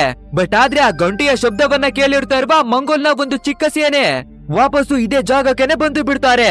ಅಷ್ಟೇ ಇದನ್ನ ನೋಡುವ ನಮ್ಮ ಎಲ್ಲಾ ಜನರುವೆ ಮತ್ತೆ ಬಚ್ಚಿಟ್ಕೊಳ್ಳೋದಿಕ್ಕಾಗಿ ಓಡಿ ಹೋಗ್ತಾರೆ. ಬಟ್ ಆದ್ರೆ ನಮ್ಮ ಹೀರೋ ಮಾತ್ರ ಅದೇ ಜಾಗದಲ್ಲಿ ಬೇಜಾರಾಗಿನೇ ಕುಳಿತುಕೊಳ್ತಾನೆ. ಇದನ್ನ ನೋಡುವ ಮಂಗೋಲಿಯನ್ಸು ನಮ್ಮ ಹೀರೋವನ್ನ ಎಳ್ಕೊಂಡು ಹೋಗಿ ಇವನನ್ನ ಗುಲಾಮನನ್ನಾಗಿ ಮಾಡ್ಕೊಳ್ಳೋದಿಕ್ಕಾಗಿ ನೋಡ್ತಾರೆ. ಬಟ್ ಆದ್ರೆ ನಮ್ಮ ಹೀರೋವಿನ ಪವರ್ ಏನು ಅನ್ನೋದನ್ನ ಇವಾಗ ನಮಗೂ ಕೂಡ ಪರಿಚಯವನ್ನ ಮಾಡ್ತಾರೆ. ಅಷ್ಟೇ ನಮ್ಮ ಹೀರೋ ಸೂಪರ್ ಆಗಿನೇ ಎದ್ದು ಅಲ್ಲಿ ಇರ್ತಾರೋ ಎಲ್ಲರಿಗೂ ಭೂತವನ್ನ ಬಿಡಿಸಿ ಹಾಕ್ತಾನೆ. ಅಂಡ್ ಇದೇ ರೀತಿಯಾಗಿ ಫೈಟ್ ನಡೀತಾ ಇರ್ಬೇಕಾದ್ರೆ ಒಬ್ಬ ಸೈನಿಕ ನಮ್ಮ ಹೀರೋವಿಗೆ ಬಾಣವನ್ನ ಬಿಡೋದಿಕ್ಕಾಗಿ ನೋಡ್ತಾನೆ. ಆದ್ರೆ ನಮ್ಮ ಜಂಕ್ಷರ್ ಅಲ್ಲಿಗೆ ಸೂಪರ್ ಆಗಿನೇ ಎಂಟ್ರಿಯನ್ನ ಕೊಟ್ಟು ಅವನ ಖಾತೆಯನ್ನ ಮುಗಿಸ್ತಾನೆ. ನೆಕ್ಸ್ಟ್ ನಮ್ಮ ಟೀಮ್ ನಲ್ಲಿ ಇರ್ತಾ ಇರೋ ಎಲ್ಲಾ ವಾರಿಯರ್ಸ್ ಗಳಿವೆ ಅಲ್ಲಿಗೆ ಎಂಟ್ರಿಯನ್ನ ಕೊಟ್ಟು ಅಲ್ಲಿ ಬಂದಿರ್ತಾ ಇರೋ ಎಲ್ಲಾ ಮಂಗೋಲಿಯನ್ಸ್ ಗಳ ಖಾತೆಯನ್ನುವೆ ಮುಗಿಸಿ ಹಾಕ್ತಾರೆ. ನಂತರ ಅಲ್ಲಿ ಬದುಕುಳಿದಿರ್ತಾ ಇರುವ ಜನರು ಏನನ್ನ ಹೇಳ್ತಾರೆ ಅಂದ್ರೆ, ನಾವು ಇವರ ಕಣ್ಣಿಗೆ ಬೀಳ್ದೆ ಎಲ್ಲರೂ ಬಚ್ಚಿಟ್ಕೊಳ್ಬೇಕಾಗಿತ್ತು, ಇವಾಗ ಬೇರೆ ಅವರಿಗೆ ನಾವು ಬರ್ತಿರ್ತಾ ಇದೀವಿ ಅನ್ನೋದು ಗೊತ್ತಾಗ್ಬಿಟ್ಟಿದೆ. ಸೊ ಖಂಡಿತ ನಮ್ಮ ಕಥೆಯನ್ನ ಮುಗಿಸೋದಿಕ್ಕೆ ಅವರು ಮತ್ತೆ ಬಂದೇ ಬರ್ತಾರೆ ಅನ್ನೋದಾಗಿ ಹೇಳ್ತಾರೆ.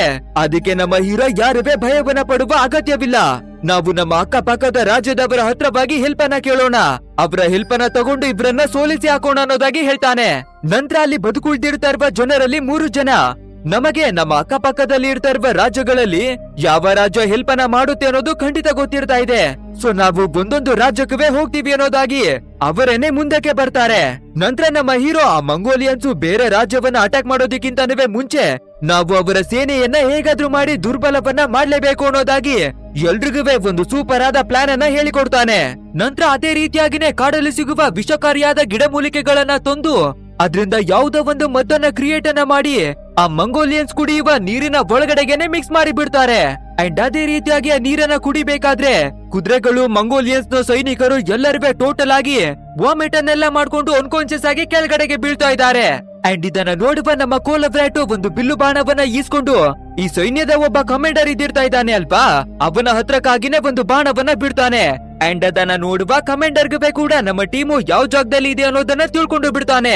ನಂತರ ಒಂದಷ್ಟು ಜನರನ್ನ ನಮ್ಮ ಟೀಮ್ ಅನ್ನ ಹಿಡಿಯೋದಿಕ್ಕಾಗಿ ಫಾಲೋವನ್ನ ಮಾಡಿ ಕಳುಹಿಸಿಕೊಡ್ತಾನೆ. ಅಂಡ್ ಅದೇ ರೀತಿಯಾಗಿನೇ ಆ ಮಂಗೋಲಿಯನ್ಸು ನಮ್ಮ ಟೀಮ್ ಅನ್ನ ಹುಡುಕಿ ಬರ್ಬೇಕಾದ್ರೆ ಒಂದು ಜಾಗದಲ್ಲಿ ನಮ್ಮ ಹೀರೋ ಸೂಪರ್ ಆಗಿನೇ ಕತ್ತಿಯನ್ನ ಹಿಡಿದು ಫೈಟಿಗಾಗಿ ರೆಡಿಯಾಗಿ ನಿಂತಿರ್ತಾನೆ.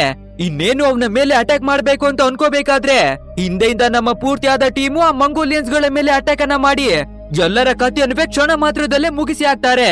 ನಂತರ ಅವರ ಹತ್ರವಾಗಿ ಇರ್ತಾ ಇರುವ ಹೈ ಕ್ವಾಲಿಟಿಯ ಬಟ್ಟೆಗಳು, ವೆಪನ್ ಎಲ್ಲವನ್ನ ಇವರೇನೆ ಎತ್ಕೊಳ್ತಾರೆ. ಅಂಡ್ ಇದೇ ಟೈಮ್ ನಲ್ಲಿ ನಮ್ಮ ಹೀರೋ ಅನ್ಕಾನ್ಶಿಯಸ್ ಆಗಿ ಕೆಳಗಡೆಗೆ ಬಿದ್ದೋಗ್ತಾನೆ. ಇದನ್ನ ನೋಡುವ ನಮ್ಮ ಲ್ಯಾಡ ಜೋರಾಗಿನೇ ಹತ್ಕೊಂಡು, ಅರೆ ಯಾರಾದ್ರೂ ಇವನನ್ನ ಕಾಪಾಡಿ, ಇವನಿಗೆ ತುಂಬಾನೇ ಡ್ಯಾಮೇಜ್ ಆಗ್ಬಿಟ್ಟಿದೆ ಅನ್ಸುತ್ತೆ, ಕಾಪಾಡಿ ಅನ್ನೋದಾಗಿ ಕೇಳ್ಕೊಬೇಕಾದ್ರೆ ನಮ್ಮ ಜಿಂಕ್ಸರು ಇವನಿಗೆ ಏನುವೇ ಆಗಿರ್ತಾ ಇಲ್ಲ. 3 ದಿನಗಳಿಂದ ಇವನು ನಿದ್ರೆಯನ್ನೇ ಮಾಡಿರ್ತಾ ಇಲ್ಲ. ಸೊ ಅದಕ್ಕಾಗಿನೇ ನಿದ್ರೆಗೆ ಜಾರಿ ಇರ್ತಾ ಇದ್ದಾನೆ ಅಷ್ಟೇ. ತಗೋ ಈ ಹಗ್ಗವನ್ನ ಇವನ ಕೈಗಳನ್ನ ಕಟ್ಟಾಕಿ ಮಡ್ಗು ಅನ್ನೋದಾಗಿ ಲ್ಯಾಡ್ ಅವಳ ಕೈಗೆ ಒಂದು ಹಗ್ಗವನ್ನ ಕೊಡ್ತಾನೆ. ನಂತರ ಅವತ್ತು ನೈಟು ಇವನು ಮಲ್ಗಿ ತುಂಬಾ ಹೊತ್ತು ಆಗಿರ್ತಾ ಇದ್ರೆ ಇನ್ನವೇ ಎಚ್ಚರ ಆಗಿರದೇ ಇರೋದ್ರಿಂದ ನಮ್ಮ ಲ್ಯಾಡ್ ಅವಳೇನೆ ಬಂದು ಅವನನ್ನ ಎಚ್ಚರಗೊಳಿಸ್ತಾಳೆ. ಅಂಡ್ ಅದೇ ರೀತಿಯಾಗಿನೇ ನಮ್ಮ ಹೀರೋ ಕೂಡ ಎಲ್ಲವನ್ನ ಮರೆತು ಅವನ ಚಿಕ್ಕ ವಯಸ್ಸಿನ ಘಟನೆಯಿಂದಾನೇ ಎಚ್ಚರಿ ಆಗ್ತಾನೆ. ಸೊ ಅವನು ಗಾಬರಿಗೆ ಒಳಗಾಗ್ಬೇಕಾದ್ರೆ ನಮ್ಮ ಲ್ಯಾಡ ಆ ಘಟನೆ ನಡೆದು ತುಂಬಾನೇ ವರ್ಷಗಳಾಗ್ಬಿಟ್ಟಿದೆ, ನೀನ್ ಇವಾಗ ಚೆನ್ನಾಗಿ ಬೆಳ್ಕೊಂಡ್ ಬಿಟ್ಟಿರ್ತಾ ಇದ್ಯಾ ಅನ್ನೋದಾಗಿ ಎಲ್ಲ ವಿಷಯಗಳನ್ನ ಹೇಳಿ ಅವನ ಕೈಗಳನ್ನ ಬಿಚ್ಚಾಕಿ ಬಿಡ್ತಾಳೆ. ಬಟ್ ಆದ್ರೆ ಅವನಿಗೆ ಇನ್ನವೇ ಪೂರ್ತಿಯಾಗಿ ಯಾವ್ದುವೆ ನೆನ್ಪಾಗ್ದೇ ಇರೋದ್ರಿಂದ ಹುಚ್ಚನ ಹಾಗೆ ಇವನ ಟೀಮ್ ಅವರ ಮೇಲೇನೆ ಒಡೆದು ಚಟ್ನಿಯನ್ನ ಮಾಡ್ತಾ ಇದ್ದಾನೆ. ಬಟ್ ಆದ್ರೆ ಎಲ್ಲರೂ ಸೇರ್ಕೊಂಡು ನಮ್ಮ ಹೀರೋವನ್ನ ಹಿಡಿದು ನಮ್ಮ ಜಿಂಕ್ಸರು ಅವನಿಗೆ ಎಲ್ಲಾ ವಿಷಯಗಳನ್ನ ನೆನಪನ್ನ ಮಾಡಿಕೊಡ್ತಾನೆ. ಅಂಡ್ ನಮ್ಮ ಹೀರೋ ಕೂಡ ಎಲ್ಲರ ಹತ್ರವಾಗಿನವೇ ಸಾರಿಯನ್ನ ಕೇಳಿಕೊಳ್ತಾನೆ. ನಂತರ ನಮ್ಮ ಲ್ಯಾಡ್ ಅವಳ ಹತ್ರಕ್ಕಾಗಿನವೇ ಬಂದು, ನಾನು ತಪ್ಪನ್ನ ಮಾಡ್ಬಿಟ್ಟೆ, ದಯವಿಟ್ಟು ನನ್ನನ್ನ ಕ್ಷಮಿಸು ಅನ್ನೋದಾಗಿ ಅವಳ ಹತ್ರನವೇ ಸಾರಿಯನ್ನ ಕೇಳ್ತಾನೆ. ಇಲ್ಲಿಗೆ ಸೀನನ್ನ ಕಟ್ ಮಾಡಿ ಬೇರೆ ಬೇರೆ ರಾಜ್ಯಗಳ ಹತ್ರವಾಗಿ 3 ಜನ ಹೆಲ್ಪ್ ಅನ್ನ ಕೇಳೋದಿಕ್ಕೆ ಹೋಗಿರ್ತಾ ಇದ್ರು ಅಲ್ವಾ, ಅದ್ರಲ್ಲಿ ಒಬ್ಬ ವ್ಯಕ್ತಿಯನ್ನ ತೋರಿಸ್ತಾರೆ. ಈ ರೀತಿ ನಮಗೆ ಹೆಲ್ಪ್ ಅನ್ನ ಮಾಡಿ ಅನ್ನೋದಾಗಿ ಕೇಳ್ಕೋಬೇಕಾದ್ರೆ ಅಲ್ಲಿನ ರಾಜ್ಯ ಹೆಲ್ಪ್ ಅನ್ನ ಮಾಡೋದಿಕ್ಕೆ ಆಗೋದಿಲ್ಲ ಅನ್ನೋದಾಗಿ ಹೇಳಿ ಕಳುಹಿಸಿ ಬಿಡ್ತಾನೆ. ಈ ಕಡೆ ನಮ್ಮ ಕೋಲಬ್ರೈಟ್ ಆ ಮಂಗೋಲ್ ಸೇನೆಯನ್ನ ಹೇಗಾದ್ರೂ ಮಾಡಿ ದುರ್ಬಲ ಮಾಡ್ಬೇಕು ಅಂತ ಪ್ಲಾನ್ ಅನ್ನ ಮಾಡಿದ ಅಲ್ವಾ. ಸೊ ಅದ್ರಲ್ಲಿ ಆ ಮಂಗೋಲ್ ಜನರ ವೀಕ್ನೆಸ್ ಅನ್ನ ತಿಳ್ಕೊಂಡು ದೆವ್ವ ಭೂತಗಳ ವೇಷವನ್ನ ಹಾಕೊಂಡು ಎದುರಿಸೋದಿಕ್ಕಾಗಿನೇ ಬರ್ತಾರೆ. ಆ ರೀತಿ ದೆವ್ವದ ವೇಷದಲ್ಲಿ ಬಂದು ಎಲ್ಲರನ್ನುವೆ ಗಾಬರಿಗೆ ಒಳಗಾಗ್ಸ್ಬೇಕಾದ್ರೆ ಅವ್ರುವೆ ಕೂಡ ತುಂಬಾನೇ ಭಯವನ್ನ ಪಟ್ಕೊಂಡು ಚಲ್ಲಪಿಲ್ಲಿಯಾಗಿ ಓಡಾಡ್ತಾರೆ. ಅಂಡ್ ಅದೇ ಗ್ಯಾಪ್ ಅನ್ನ ಯೂಸ್ ಮಾಡ್ಕೊಂಡು ಅವರ ಎಲ್ಲ ಟೆಂಟ್ ಗಳಿಗೆ ಬೆಂಕಿಯನ್ನ ಕೊಚ್ಚಿಸಿ ಎಲ್ಲವನ್ನ ಧ್ವಂಸವನ್ನ ಮಾಡೋದಿಕ್ಕಾಗಿನೇ ನೋಡ್ತಾರೆ. ಹಾಗೇನೆ ಇದನ್ನೆಲ್ಲ ಮಾಡ್ತಾ ಇರೋದು ಕಾಡಿನಲ್ಲಿ ಇರ್ತಾ ಇರುವ ದೆವ್ವಗಳೇ ಅನ್ನೋದಾಗಿನೇ ಆ ಮಂಗೋಲಿಯನ್ ಜನಾಂಗದವರು ನಂಬಿ ಬಿಡ್ತಾರೆ. ಹಾಗೆ ಪಕ್ಕದ ರಾಜ್ಯಗಳಿಗೆ ಹೋಗಿ ಹೆಲ್ಪ್ ಅನ್ನ ಕೇಳೋದಿಕ್ಕೆ ಹೋಗಿರ್ತಾ ಇದ್ರು ಅಲ್ವಾ, ಅದ್ರಲ್ಲಿ ಒಬ್ಬ ವ್ಯಕ್ತಿ ಮಂಗೋಲಿಯನ್ಸ್ ಗಳ ಕೈಗೆ ಸಿಕ್ಕಾಕೊಂಡು ಬಿಡ್ತಾನೆ. ಸೊ ಅವನನ್ನ ಎಳ್ಕೊಂಡು ಬಂದು ಟಾರ್ಚರ್ ಅನ್ನ ಕೊಟ್ಟು ಏನು ವಿಷಯ, ನಿಮ್ಮ ಪ್ಲಾನ್ ಏನು ಅನ್ನೋದಾಗಿ ಕೇಳೋದಿಕ್ಕಾಗಿ ಶುರು ಮಾಡ್ತಾರೆ. ಈ ಕಡೆ ಸೈನಿಕರ ಟೆಂಟಿಗೆಲ್ಲ ಬೆಂಕಿಯನ್ನ ಕಚ್ಚಿಸಿರ್ತಾ ಇರೋದ್ರಿಂದ ಆ ಜಾಗಕ್ಕೆ ಆ ಮಂಗೋಲಿಯನ್ಸ್ ನ ರಾಜ ಎಂಟ್ರಿಯನ್ನ ಕೊಟ್ಟು ದೂರದಲ್ಲೇ ನಿಂತು ಎಲ್ಲವನ್ನ ನೋಡ್ತಾ ಇದ್ದಾನೆ. ಈ ಕಡೆ ನಮ್ಮ ಟೀಮ್ ಅವರಂತೂ ಇದನ್ನೆಲ್ಲ ನೋಡಿ ತುಂಬಾನೇ ಸೆಲೆಬ್ರೇಟ್ ಅನ್ನ ಮಾಡ್ತಾ ಇದ್ದಾರೆ. ಹೇಗಿದ್ರು ಅವರ ಸೈನ್ಯವನ್ನ ನಾವು ದುರ್ಬಲವನ್ನ ಮಾಡಿರ್ತಾ ಇದೀವಿ. ಹಾಗೇನೆ ನಾವು ಕಳಿಸಿರ್ತಾ ಇರುವ ನಮ್ಮ ಜನರುವೆ ಕೂಡ ಬೇರೆ ಬೇರೆ ರಾಜ್ಯಗಳಿಂದ ನಮ್ಗೆ ಹೆಲ್ಪ್ ಅನ್ನ ಮಾಡೋದಿಕ್ಕೆ ಸೈನ್ಯವನ್ನ ಕರ್ಕೊಂಡು ಬರ್ತಾರೆ ಅನ್ನೋದಾಗಿ ಎಲ್ಲರುವೆ ನಂಬಿಕೆಯನ್ನ ಇಟ್ಟು ಸೆಲೆಬ್ರೇಟ್ ಅನ್ನ ಮಾಡ್ತಾ ಇದ್ದಾರೆ. ನಂತರ ಅದೇ ರೀತಿಯಾಗಿನೇ ಎಲ್ಲರುವೆ ಕಾಡಿನ ಒಳಗಡೆನೆ ಮಲ್ಕೋಬೇಕಾದ್ರೆ ನಮ್ಮ ಲ್ಯಾಡಾ ನಮ್ಮ ಹೀರೋವಿನ ಪಕ್ಕಕ್ಕಾಗಿನೇ ಬಂದು ಮಲ್ಕೋತಾಳೆ. ಅಂಡ್ ಒಂದು ಸಿಚುವೇಶನ್ ನಲ್ಲಿ ನಮ್ಮ ಹೀರೋನಿವೆ ಎಚ್ಚರಿಯಾಗಿ ನೋಡ್ಬೇಕಾದ್ರೆ ನಮ್ಮ ಲ್ಯಾಡಾ ಕೂಡ ಎಚ್ಚರಿಯಾಗಿ ನಾನು ಬೇರೆ ಯಾರ ಬೇಲ ನಿನ್ನ ವೈಫ್ ಅನ್ನೋದಾಗಿ ಹೇಳ್ತಾಳೆ. ಬಟ್ ಆದ್ರೆ ನಮ್ಮ ಹೀರೋ ಈ ಬಾರಿ ಏನುವೆ ಮರ್ತಿರ್ತಾ ಇಲ್ಲ ಅನ್ಸುತ್ತೆ. ಸೊ ನನ್ನ ಹೆಂಡತಿಯ ಹೆಸರು ನಾಸ್ತಿ ಅನ್ನೋದಾಗಿ ಹೇಳ್ತಾನೆ. ಹಾಗಿದ್ರೆ ಇವಾಗ ನಾವು ಏನ್ ಮಾಡ್ಬೇಕು ಅಂತ ಗೊತ್ತಾಗ್ದಿರಾ ನಮ್ಮ ಲ್ಯಾಡಾ ಗಾಬರಿಗೆ ಒಳಗಾಗ್ತಾಳೆ. ಅಂದ್ರೆ ನಮ್ಮ ಲ್ಯಾಡಾ ನಮ್ಮ ಹೀರೋವನ್ನ ಇಷ್ಟವನ್ನ ಪಡ್ತಾ ಇದ್ದಾಳೆ. ಇದನ್ನ ಅರ್ಥ ಮಾಡ್ಕೊಳ್ಳುವ ನಮ್ಮ ಹೀರೋ ಕೂಡ ಅವಳನ್ನ ತಬ್ಬಿಕೊಂಡು ಸಮಾಧಾನವನ್ನ ಮಾಡ್ತಾನೆ. ಯಾಕಂದ್ರೆ ನಮ್ಮ ಹೀರೋವಿಗೆ ಲ್ಯಾಡಾ ಅವಳನ್ನ ಬಿಟ್ರೆ ಅವನಿಗಾಗಿ ಯಾರು ಇರ್ತಾ ಇಲ್ಲ ಅಲ್ವಾ. ಸೊ ಅದಕ್ಕಾಗಿ ಅವನ ವೈಫ್ ನ ರೀತಿಯಾಗಿನೇ ಒಪ್ಪಿಕೊಳ್ತಾನೆ. ನೆಕ್ಸ್ಟ್ ಡೇ ಮಾರ್ನಿಂಗು ಎಲ್ಲರೂ ಎಚ್ಚರಿಯಾಗಬೇಕಾದ್ರೆ ನಮ್ಮ ಟೀಮ್ ನಲ್ಲಿ ಇರ್ತಾ ಇರುವ ಒಬ್ಬ ವಾರಿಯರು ನಮ್ಮ ಹೀರೋವಿಗೆ ಇಲ್ಲೇನೋ ವಿಚಿತ್ರವಾಗಿ ದೊಡ್ಡದಾಗಿ ಶಬ್ದ ಕೇಳಿ ಬರ್ತಾ ಇದೆ. ಅಂದ್ರೆ ನಾವು ಹೆಲ್ಪಿಗಾಗಿ ಕಳಿಸಿರ್ತಾ ಇದ್ವಿ ಅಲ್ವಾ, ಮೇ ಬಿ ನಮ್ಮ ಹೆಲ್ಪಿಗಾಗಿ ಆ ಸೈನ್ಯಗಳೇ ಬರ್ತಾ ಇರ್ಬೇಕು ಅನ್ಸುತ್ತೆ ಅನ್ನೋದಾಗಿ ಹೇಳ್ತಾನೆ. ಅಂಡ್ ನಮ್ಮ ಹೀರೋ ಕೂಡ ಸರಿ ಹಾಗಿದ್ರೆ ನಮ್ಮ ಸೈನ್ಯವನ್ನ ನೋಡೋಣ ಅನ್ನೋದಾಗಿ ಕಾಡಿನ ಒಳಗಡೆಗಾಗಿ ಓಡಿ ಬರ್ತಾನೆ. ಅಂಡ್ ಅವನ ಹಿಂದೆ ನಮ್ಮ ಲ್ಯಾಡಾ ಕೂಡ ಓಡಿ ಬರ್ತಾಳೆ. ಹಾಗೆ ನಮ್ಮ ಹೀರೋ ತುಂಬಾನೇ ಓಡ್ಕೊಂಡು ಒಂದು ಜಾಗಕ್ಕೆ ಬಂದು ನೋಡ್ಬೇಕಾದ್ರೆ ಅಲ್ಲಿ ಯಾರು ಇದ್ದಿರ್ತಾನೆ ಇಲ್ಲ. ಕೇವಲ ಯಾವುದೋ ಒಂದು ವ್ಯಕ್ತಿಯನ್ನ ಒಂದು ಕಂಬಕ್ಕೆ ಕಟ್ಟಾಕಿ ಮಡ್ಗಿರ್ತಾ ಇದ್ದಾರೆ. ಅಂಡ್ ಆ ವ್ಯಕ್ತಿ ಬೇರೆ ಯಾರು ಹೆಲ್ಪ್ ಅನ್ನ ಕೇಳೋದಿಕ್ಕಾಗಿ ಬೇರೆ ರಾಜ್ಯಕ್ಕೆ ಕಳ್ಸಿರ್ಬೇಕಾದ್ರೆ ಅದ್ರಲ್ಲಿ ಒಬ್ಬ ವ್ಯಕ್ತಿಯನ್ನ ಈ ಮಂಗೋಲಿಯನ್ಸ್ ಎಳ್ಕೊಂಡು ಹೋಗಿ ಟಾರ್ಚರ್ ಅನ್ನ ಕೊಡ್ತಾ ಇದ್ರು ಅಲ್ವಾ, ಅವನನ್ನೇ ಕಟ್ಟಾಕಿ ಮಡ್ಗಿರ್ತಾ ಇದ್ದಾರೆ.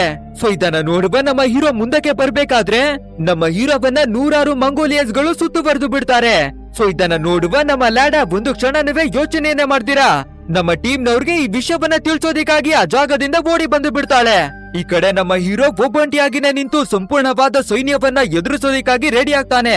ಅಂಡ್ ಅದೇ ರೀತಿಯಾಗಿ ಸೂಪರ್ ಆದ ಒಂದು ಮಾಸ್ ಆದ ಫೈಟ್ ನಡೀತಾ ಇರ್ಬೇಕಾದ್ರೆ ಆ ಮಂಗೋಲ್ ಜನಾಂಗದ ಕಮಾಂಡರ್ ಒಂದು ಕ್ಷಣ ಗಾಬರಿಯಾಗಿ ಬಿಡ್ತಾನೆ. ಯಾಕಂದ್ರೆ ನಮ್ಮ ಹೀರೋ ಎರಡು ಕೈಗಳಲ್ಲಿವೆ ಕತ್ತಿಯನ್ನ ಹಿಡ್ಕೊಂಡು ಸೂಪರ್ ಆಗಿ ಫೈಟ್ ಅನ್ನ ಮಾಡ್ತಾನೆ ಅಲ್ವಾ. ಅಂಡ್ ಇದೇ ಕತ್ತಿ ವರಸೆಯನ್ನ ನಮ್ಮ ಹೀರೋ ಚಿಕ್ಕ ವಯಸ್ಸಿನಲ್ಲಿ ಇರ್ಬೇಕಾದ್ರೆ ತೋರ್ಸಿರೋದ್ರಿಂದ ಇವಾಗ ಅದನ್ನ ನೋಡುವ ಕಮಾಂಡರು ಗಾಬರಿ ಆಗ್ತಾನೆ. ನಂತರ ಚಿಕ್ಕ ವಯಸ್ಸಿನಲ್ಲಿ ಯಾವ ರೀತಿ ಬಂಧಿಸಿದ್ನೋ ಅದೇ ರೀತಿಯಾಗಿನೇ ಬಂಧಿಸೋದಿಕ್ಕಾಗಿ ಒಂದು ವೆಪನ್ ಅನ್ನ ನಮ್ಮ ಹೀರೋವಿನ ಕಡೆಗೆನೆ ಎಸಿತಾನೆ. ಬಟ್ ಆದ್ರೆ ಈ ಬಾರಿ ನಮ್ಮ ಹೀರೋ ಆ ವೆಪನ್ ಅನ್ನ ತಡೆದು ನಿಲ್ಲಿಸ್ತಾನೆ. ಇದೇ ರೀತಿಯಾಗಿ ಫೈಟ್ ನಡೀತಾ ಇರ್ಬೇಕಾದ್ರೆ ಅಚಾನಕ್ ಆಗಿ ಜೋರಾಗಿ ಗಾಳಿಯೆಲ್ಲ ಬೀಸೋದಿಕ್ಕೆ ಶುರುವಾಗುತ್ತೆ. ಅಂಡ್ ನೋಡ್ತಿದ್ದಾಗೇನೆ ನಮ್ಮ ನ್ಯಾಸೋರಬ್ಬನ ದೊಡ್ಡದಾದ ಕರಡಿ ಇರ್ತಾ ಇದೆ ಅಲ್ವಾ, ಆ ಕರಡಿನೇ ಅಲ್ಲಿಗೆ ಎಂಟ್ರಿಯನ್ನ ಕೊಟ್ಟು ಆ ಮಂಗೋಲ್ ಸೈನಿಕರನ್ನ ಧ್ವಂಸ ಮಾಡೋದಿಕ್ಕಾಗಿನ ನಿಂತ್ಕೊಳ್ಳುತ್ತೆ. ಅಂಡ್ ಇದೇ ಟೈಮಿಗೆ ನಮ್ಮ ಲ್ಯಾಡಾ ಕೂಡ ಎಲ್ಲ ವಿಷಯಗಳನ್ನ ಹೇಳಿ ನಮ್ಮ ಟೀಮ್ ಅವರನ್ನು ಕರ್ಕೊಂಡು ಬರ್ತಾಳೆ. ಇದನ್ನ ನೋಡುವ ಕಮಾಂಡರ್ ಜೊತ್ತೋ ಬಿಂದು ಅನ್ನೋದಾಗಿ ಗಾಬರಿಯಾಗಿ ಆ ಜಾಗದಿಂದ ಎಸ್ಕೇಪ್ ಆಗಿ ಬಿಡ್ತಾನೆ. ನಂತರ ಡೈರೆಕ್ಟ್ ಆಗಿ ಆ ಮಂಗೋಲಿಯನ್ ರಾಜನ ಹತ್ರಕ್ಕಾಗಿನೇ ಬರ್ಬೇಕಾದ್ರೆ ನಮ್ಮ ಸೈನ್ಯ ಪೂರ್ತಿಯಾಗಿ ಅವರನ್ನ ಸೋಲ್ಸೋದಿಕ್ಕೆ ಕಷ್ಟವನ್ನ ಪಟ್ಟಿರ್ತಾ ಇದೆ. ಬಟ್ ಆದ್ರೆ ಆ ಕೋಲಫ್ರಾಟ್ ಅನ್ನ ಸೋಲ್ಸೋದಿಕ್ಕೆ ಆಗಿರ್ತಾ ಇಲ್ಲ. ಅವನು ಬಂದಿದ್ ಕೂಡ್ಲೆ ಜೋರಾಗಿ ಗಾಳಿ ಬೀಸೋದಿಕ್ಕೆಲ್ಲ ಶುರುವಾಯ್ತು. ನಂತರ ಒಂದು ವಿಚಿತ್ರವಾದ ಕರಡಿ ಅಲ್ಲಿಗೆ ಬಂದು ನಮ್ಮನ್ನೆಲ್ಲ ಸೋಲಿಸಿ ಆಗ್ತು. ಖಂಡಿತ ಯಾವುದೋ ಒಂದು ದೆವ್ವದ ಶಕ್ತಿ ಅವರ ಹತ್ರ ಇರ್ತಾ ಇದೆ ಅನ್ನೋದಾಗಿ ಹೇಳ್ತಾನೆ. ಅದನ್ನ ಕೇಳುವ ರಾಜ, ಲೋ ನಿನ್ನ ಪ್ರಾಣ ನಿನ್ನ ಬಾಡಿಯಲ್ಲಿ ಇರ್ಬೇಕು ಅಂದ್ರೆ ನಾನು ಹೇಳಿದ್ದನ್ನ ಮಾಡು ಅಷ್ಟೇ. ಮತ್ತೆ ನಮ್ಮ ಸೈನಿಕರನ್ನ ಕರ್ಕೊಂಡು ಹೋಗಿ ಅವರನ್ನ ಧ್ವಂಸವನ್ನ ಮಾಡಿ ಹಾಕು. ಅವರ ಹತ್ರ ಯಾವ ದೆವ್ವನವೇ ಇಲ್ಲ, ಏನುವೇ ಇಲ್ಲ, ನಾರ್ಮಲ್ ಆದ ಮನುಷ್ಯರೇ ಅನ್ನೋದನ್ನ ಅರ್ಥವನ್ನ ಮಾಡ್ಸೋ ಅನ್ನೋದಾಗಿ ಒಂದು ಆರ್ಡರ್ ಅನ್ನ ಕೊಡ್ತಾನೆ. ಅಂಡ್ ಇವಾಗ ರಾಜ ಆರ್ಡರ್ ಅನ್ನ ಕೊಟ್ಟಿದ್ದಾನೆ ಅಂದ್ರೆ ಅದನ್ನ ಫಾಲೋವನ್ನ ಮಾಡ್ಲೇಬೇಕು ಅಲ್ವಾ. ಸೊ ಎಲ್ಲಾ ಸೈನಿಕರುವೇ ರೆಡಿ ಆಗ್ತಾರೆ. ಬಟ್ ಆದ್ರೆ ಅವರಿಗೆ ಇರ್ತಾ ಇರುವ ಮೂಢನಂಬಿಕೆಯಿಂದ ನಾವು ದೆವ್ವದ ವಿರುದ್ಧ ಹೋರಾಡ್ಬೇಕಲ್ಲ ಅನ್ನೋದಾಗಿ ಎಲ್ಲರೂ ಭಯವನ್ನ ಪಟ್ಕೊಂಡಿರ್ತಾ ಇದ್ದಾರೆ. ಈ ಕಡೆ ನಮ್ಮ ಟೀಮ್ ನವರು ಯಾವ ರೀತಿ ಪ್ಲಾನ್ ಅನ್ನ ಮಾಡಿರ್ತಾ ಇದ್ರು ಅದೇ ರೀತಿಯಾಗಿನೇ ಪ್ಲಾನ್ ಸಕ್ಸಸ್ ಆಗ್ಬಿಟ್ಟಿದೆ. ಬಟ್ ಆದ್ರೆ ಫೈನಲ್ ಯುದ್ಧ ಅನ್ನೋದು ಇನ್ನವೇ ಬಾಕಿ ಇರ್ತಾ ಇದೆ ಅಲ್ವಾ. ಆದ್ರೆ ಇವರ ಜೊತೆ ತುಂಬಾನೇ ಚಿಕ್ಕ ಪುಟ್ಟ ಮಕ್ಕಳುಗಳು ಇರ್ತಾ ಇರೋದ್ರಿಂದ ಅವರನ್ನ ಮಾತ್ರ ಬಲಿಯನ್ನ ಕೊಡೋದಿಕ್ಕೆ ಆಗೋದಿಲ್ಲ. ಹೇಗಾದ್ರೂ ಮಾಡಿ ಅವರನ್ನ ಕಾಪಾಡ್ಲೇಬೇಕು ಅಲ್ವಾ. ಸೊ ನಮ್ಮ ಹೀರೋ ಒಂದು ಸೂಪರ್ ಆದ ಪ್ಲಾನ್ ಅನ್ನ ಮಾಡ್ತಾನೆ. ಹೇಗಾದ್ರೂ ಮಾಡಿ ನಮ್ಮ ಜಿಂಕ್ಸ್ ಅನ್ನು ಒಂದು ಬೋಟ್ ಅನ್ನ ತಗೊಂಡು ಎಲ್ಲಾ ಮಕ್ಕಳನ್ನವೇ ಕರ್ಕೊಂಡು ರಿವರ್ ನ ಹತ್ರದಿಂದ ಪಾಸ್ ಆಗೋದಿಕ್ಕಾಗಿ ಒಂದು ಐಡಿಯಾವನ್ನ ಕೊಡ್ತಾನೆ. ಅಂಡ್ ಅವರ ಜೊತೆ ನಮ್ಮ ಲ್ಯಾಡಾ ಅವಳನ್ನುವೇ ಹೋಗೋದಿಕ್ಕಾಗಿನೇ ಆರ್ಡರ್ ಅನ್ನ ಕೊಡ್ತಾನೆ. ಅಂಡ್ ಅದೇ ರೀತಿಯಾಗಿ ನಮ್ಮ ಜಿಂಕ್ಸರು ಮತ್ತೆ ಲ್ಯಾಡಾ ಇಬ್ಬರು ಸೇರ್ಕೊಂಡು ಆ ಎಲ್ಲಾ ಮಕ್ಕಳನ್ನುವೇ ಒಂದು ಸ್ಕೇಟಿಂಗ್ ರೀತಿ ಇರ್ತಾ ಇರುವ ಬೋಟ್ ನ ಒಳಗಡೆಗೆನೆ ಹತ್ತಿಸ್ಕೊಂಡು ಆ ಮಂಗೋಲಿಯನ್ಸ್ ಗಳು ಅಟ್ಯಾಕ್ ಮಾಡೋದಕ್ಕಿಂತ ಮುಂಚೆ ಅಲ್ಲಿಂದ ಹೊರಟು ಬಿಡ್ತಾರೆ. ಈ ಕಡೆ ನಮ್ಮ ಟೀಮ್ ನವರು ಇದು ನಮ್ಮ ಕೊನೆಯ ಯುದ್ಧವಾಗಿರ್ತಾ ಇದೆ. ಎಲ್ಲರಿವೆ ನಮ್ಮ ಬಾಡಿಯಲ್ಲಿ ಒಂದು ಡ್ರಾಪ್ ರಕ್ತವಿರ್ತಾ ಇರುವವರೆಗುವೆ ಸೋಲನ್ನ ಒಪ್ಕೊಳ್ದೆ ನಮ್ಮ ಜನಾಂಗಕ್ಕಾಗಿ ನಾವು ಫೈಟ್ ಅನ್ನ ಮಾಡ್ಬೇಕು ಅನ್ನೋದಾಗಿ ತುಂಬಾನೇ ವೆಪನ್ಸ್ ಗಳನ್ನೆಲ್ಲ ರೆಡಿಯನ್ನ ಮಾಡ್ಕೊಂಡು ಕಾಯ್ತಾ ಕುಳಿತಿರ್ತಾ ಇದ್ದಾರೆ. ಅಂಡ್ ಅದೇ ರೀತಿಯಾಗಿನೇ ಇವರ ಎದುರುಗಡೆಗೆ ಆ ಮಂಗೋಲ್ಸ್ ಗಳ ಒಂದು ದೊಡ್ಡದಾದ ಸೈನ್ಯ ಇವರನ್ನ ನಾಶವನ್ನ ಮಾಡೋದಿಕ್ಕಾಗಿ ರೆಡಿಯಾಗಿ ಬಂದು ನಿಂತ್ಕೊಳ್ಳುತ್ತೆ. ಹಾಗೆ ನಮ್ಮ ಟೀಮ್ ಅವರ ಮೇಲೆ ಅಟ್ಯಾಕ್ ಮಾಡೋದಿಕ್ಕಾಗಿ ಒಂದು ಸ್ನೋ ಬೆಟ್ಟವನ್ನ ಹತ್ತಿ ಬರೋದಿಕ್ಕೆ ನೋಡ್ಬೇಕಾದ್ರೆ ಎಲ್ಲಾ ಮಂಗೋಲಿಯನ್ಸ್ ಗಳಿವೆ ಜಾರಿ ಮತ್ತೆ ಕೆಳಗಡೆಗೆನೆ ಬೀಳ್ತಾರೆ. ಸರಿ ಓಕೆ, ಹಗ್ಗವನ್ನ ಬಳಸೋಣ ಅನ್ನೋದಾಗಿ ಒಂದು ಹುಕ್ಕು ಮತ್ತೆ ಹಗ್ಗವನ್ನೆಲ್ಲ ಯೂಸ್ ಮಾಡ್ಕೊಂಡು ಮೇಲ್ಗಡೆಗೆ ಹತ್ತೋದಿಕ್ಕಾಗಿ ಬರ್ತಾರೆ ಆ ಮಂಗೋಲಿಯನ್ಸ್. ಆದ್ರೆ ನಮ್ಮ ಟೀಮ್ ಅವ್ರೇನುವೆ ಕಡಿಮೆ ಇದ್ದಿರ್ತಾ ಇಲ್ಲ, ಎಲ್ಲದಕ್ಕೂ ರೆಡಿಯಾಗಿನೇ ನಿಂತಿರ್ತಾ ಇದ್ದಾರೆ. ಸೊ ಒಂದು ದೊಡ್ಡದಾದ ಮರವನ್ನ ಮೇಲ್ಗಡೆಯಿಂದ ತೊಳ್ಬೇಕಾದ್ರೆ ಅಲ್ಲಿ ಮೇಲಕ್ಕೆ ಹತ್ತುತ್ತಾ ಇದ್ದ ಎಲ್ಲ ಮಂಗೋಲಿಯನ್ಸ್ ಗಳಿವೆ ಕೆಳಗಡೆಗೆ ಬೀಳ್ತಾರೆ. ನೆಕ್ಸ್ಟ್ ಆ ಮಂಗೋಲಿಯನ್ ಸೈನಿಕರು ಬಿಲ್ಲು ಬಾಣಗಳನ್ನ ತಗೊಂಡು ಜರ್ರ ಬಿರಿಯಾಗಿ ಬಾಣಗಳನ್ನ ಬಿಟ್ಟು ನಮ್ಮ ಟೀಮ್ ಅವರ ಮೇಲೆ ಅಟ್ಯಾಕ್ ಅನ್ನ ಮಾಡ್ತಾರೆ. ಅಂಡ್ ಅದೇ ರೀತಿ ನಮ್ಮ ಟೀಮ್ ನಲ್ಲಿ ಇರುವ ಕೆಲವು ಮೆಂಬರ್ಸ್ ಗಳು ಆ ಬಾಣಕ್ಕೆ ತೂತಾಗಿ ಬಲಿಯಾಗ್ತಾರೆ. ಅಂಡ್ ಈ ಗ್ಯಾಪ್ ಅನ್ನ ಯೂಸ್ ಮಾಡ್ಕೊಳ್ಳುವ ಕಮಾಂಡರ್ ತನ್ನ ಸೈನ್ಯದ ಕೆಲವು ಜನರನ್ನ ಕರ್ಕೊಂಡು ನಮ್ಮ ಟೀಮ್ ಇರ್ತಾ ಇರುವ ಎತ್ತರದ ಜಾಗಕ್ಕೆನೆ ಬಂದು ಬಿಡ್ತಾರೆ. ನಂತರ ನಮ್ಮ ವೀರ ಯೋಧರು ಮತ್ತೆ ಆ ಮಂಗೋಲಿಯನ್ಸ್ ಗಳ ನಡುವೆ ಒಂದು ಮಾಸ್ ಆದ ನೆಕ್ಸ್ಟ್ ಲೆವೆಲ್ ನ ಫೈಟ್ ನಡೆಯುತ್ತೆ. ಬಟ್ ಆದ್ರೆ ಒಂದು ಸಿಚುವೇಶನ್ ಅಲ್ಲಿ ನಮ್ಮ ಟೀಮ್ ನಲ್ಲಿ ಇರ್ತಾ ಇರೋ ಎಲ್ಲಾ ಮೆಂಬರ್ ಗಳಿವೆ ತೀರಿ ಹೋಗಿ ಬಿಡ್ತಾರೆ. ಸೊ ಅದನ್ನ ನೋಡುವ ಕಮಾಂಡರ್ ಇವನನ್ನ ಚಿಕ್ಕ ವಯಸ್ಸಿನಲ್ಲೇ ಮುಗಿಸ್ಬಿಡ್ಬೇಕಾಗಿತ್ತು, ಆದ್ರೆ ಏನಿವೆ ತೊಂದ್ರೆ ಇಲ್ಲ, ಇವಾಗ ಇವನ ಕಥೆಯನ್ನ ಮುಗಿಸ್ತೀನಿ ಅನ್ನೋದಾಗಿ ನಮ್ಮ ಹೀರೋವಿನ ಜೊತೆ ಫೈಟ್ ಮಾಡೋದಿಕ್ಕಾಗಿ ಬರ್ತಾನೆ. ಅಂಡ್ ಇಬ್ಬರ ನಡುವೆ ಒಂದು ಮಾಸ್ ಆದ ನೆಕ್ಸ್ಟ್ ಲೆವೆಲ್ ನ ಫೈಟ್ ನಡೆಯುತ್ತೆ. ಅದ್ರಲ್ಲಿ ನಮ್ಮ ಹೀರೋ ಕಮಾಂಡರ್ ಅವನ ಕಥೆಯನ್ನ ಕಚ್ಚುಕನಿಸಿ ಬಿಡ್ತಾನೆ. ಇಲ್ಲಿಗೆ ಸೀನನ್ನ ಕಟ್ ಮಾಡಿ ಮಕ್ಕಳನ್ನ ಕರ್ಕೊಂಡು ಹೋಗ್ತಾ ಇರುವ ನಮ್ಮ ಜಿಂಕ್ಸರ್ ಮತ್ತೆ ಲ್ಯಾಡಾ ಅವರನ್ನ ತೋರಿಸ್ತಾರೆ. ಅವರು ಸ್ನೋ ಇಂದ ಜಾರ್ಕೊಂಡು ಆ ರಿವರ್ ನ ಹತ್ರಕ್ಕಾಗಿ ತಲುಪಿಟ್ಟಿರ್ತಾ ಇದ್ದಾರೆ. ಬಟ್ ಆದ್ರೆ ಅವರ ಬೋಟ್ ಅನ್ನ ಎಲ್ಲ ರೀತಿ ಸೆಟ್ ಅನ್ನ ಮಾಡ್ಬೇಕು ಅಂದ್ರೆ ಒಂದು ದೊಡ್ಡದಾದ ಕ್ಲಾತ್ ಅನ್ನ ಸೆಟ್ ಮಾಡ್ಬೇಕು ಅಲ್ವಾ. ಬಟ್ ಆದ್ರೆ ಅದು ಚಳಿ ಪ್ರದೇಶವಾಗಿರ್ತಾ ಇರೋದ್ರಿಂದ ಎಲ್ಲವೇ ಮುಂಜಿನ ಒಳಗಡೆ ಗಟ್ಟಿ ಆಗ್ಬಿಟ್ಟಿದೆ. ಆದ್ರೂ ಪರವಾಗಿಲ್ಲ, ನಮ್ಮ ಎಲ್ಲ ಚಿಕ್ಕ ಮಕ್ಕಳಿವೆ ಸೇರ್ಕೊಂಡು ಅವರ ಬಾಯಿಂದ ಬಿಸಿಯಾದ ಗಾಳಿಯನ್ನ ಕೊಟ್ಟು ಆ ಮಂಜನ್ನ ಕರಗಿಸ್ತಾರೆ. ಸೊ ಫೈನಲಿ ಅವರ ಬೋಟ್ ಅನ್ನ ಆಕ್ಟಿವೇಟ್ ಅನ್ನ ಮಾಡ್ಕೊಂಡು ರಿವರ್ ನ ಒಳಗಡೆಗೆನೆ ಇಳಿದು ಆ ಜಾಗದಿಂದ ಎಲ್ಲರೂ ಸೇಫ್ ಆಗಿನೇ ಹೊರಡ್ತಾರೆ. ಈ ಕಡೆ ನಮ್ಮ ಹೀರೋ 2 ಕತ್ತಿಗಳನ್ನ ಹಿಡ್ದ ಅಂದ್ರೆ ಅವನನ್ನ ಸೋಲ್ಸೋರು ಯಾರು ಇಲ್ಲ ಅಲ್ವಾ. ಸೊ ಅದೇ ರೀತಿಯಾಗಿನೇ ಕತ್ತಿಗಳನ್ನ ಹಿಡ್ಕೊಂಡು ಮೇಲಕ್ಕೆ ಬಂದಿರ್ತಾರೋ ಎಲ್ಲ ಸೈನಿಕರಿಗುವೆ ಚೆನ್ನಾಗಿನೇ ಹೊಡೆದು ಭೂತವನ್ನ ಬಿಡಿಸಿ ಧ್ವಂಸವನ್ನ ಮಾಡಿ ಆಗ್ತಾ ಇದ್ದಾನೆ. ಇದನ್ನ ನೋಡುವ ಮಂಗೋಲಿಯನ್ ರಾಜನಿಗೆ ತಡ್ಕೊಳ್ಳೋದಿಕ್ಕೆ ಆಗ್ದಿರಾ ಒಬ್ಬ ಸೈನಿಕನನ್ನ ಮುಂದಕ್ಕೆನೆ ಕಳುಹಿಸಿ ಆಕ್ಚುಲ್ ಆಗಿ ನಿನ್ಗೆ ಏನು ಬೇಕು ಅನ್ನೋದಾಗಿ ಕ್ವಶನ್ ಅನ್ನ ಕೇಳಿಸ್ತಾನೆ. ಅದ್ಕೆ ನಮ್ಮ ಹೀರೋ, ನಿಮ್ಮಿಂದ ನಮ್ಗೆ ಏನುವೇ ಬೇಕಾಗಿರ್ತಾ ಇಲ್ಲ, ನಾವು ಕರೀದೇ ಇದ್ರುವೆ ನೀವು ಬಂದಿರ್ತಾ ಇದ್ದೀರಾ, ನಮ್ಮ ಮೇಲೆ ಆಳ್ವಿಕೆಯನ್ನ ಮಾಡ್ಬೇಕು ಅಂದ್ರೆ ನೀವು ನಮ್ಮನ್ನ ಎದುರಿಸಲೇಬೇಕು, ನಾವೊಂದು ಸಾವು ಬರೋವರ್ಗುವೆ ಸೋಲನ್ನ ಒಪ್ಪೋದೇ ಇಲ್ಲ ಅನ್ನೋದಾಗಿ ಹೇಳ್ತಾನೆ. ಅಂಡ್ ಇದನ್ನ ಕೇಳುವ ರಾಜ ತುಂಬಾನೇ ಕೋಪವನ್ನ ಮಾಡ್ಕೊಂಡು ದೊಡ್ಡ ದೊಡ್ಡ ಬೆಂಕಿಯ ಕಲ್ಲುಗಳನ್ನ ನಮ್ಮ ಟೀಮ್ ನ ಮೇಲೆ ಎಸೋದಿಕ್ಕಾಗಿ ನೋಡ್ತಾನೆ.